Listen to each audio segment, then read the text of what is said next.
Hey everyone, I'm Revan, and today we're going to learn about the grabber. So, to start, we're going to make a 1x1 plate this time, and on the bottom of it, we're going to create a grabber. So, in the grabber tool, you can select a model, and you can select a few things. You can disable the gravity, which I'm fairly certain will make it so that it won't pull the grabber down if it hooks onto a prop. You can select a maximum range for it to pick up props on.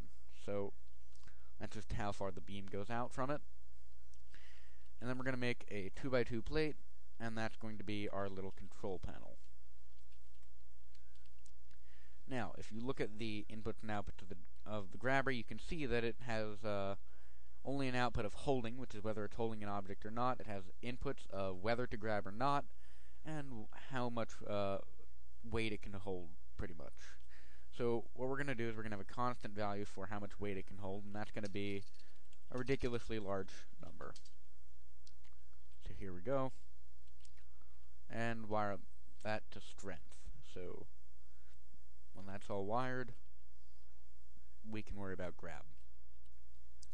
Now for grab, we're going to use a simple button, and that's just going to be a toggle button 1 to 0,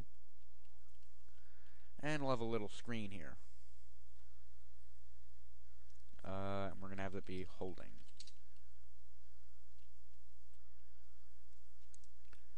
So I'll wire up A of this to holding, which is the only output, so that just wires up right away. And we'll wire up grab to the button.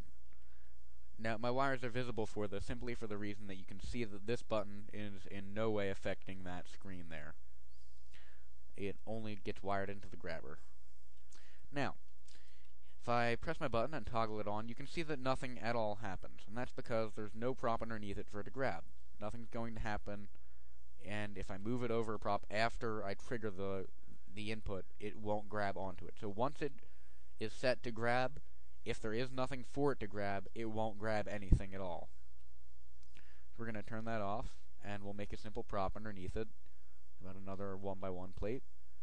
Move that so that we're sure it's in the beam. Press it. Now you can see that it changes the beam and the grabber itself to red to show that it's holding on. The holding output's a 1 now. You can even see it on my little debugger. I'll get rid of that so that we can see this better.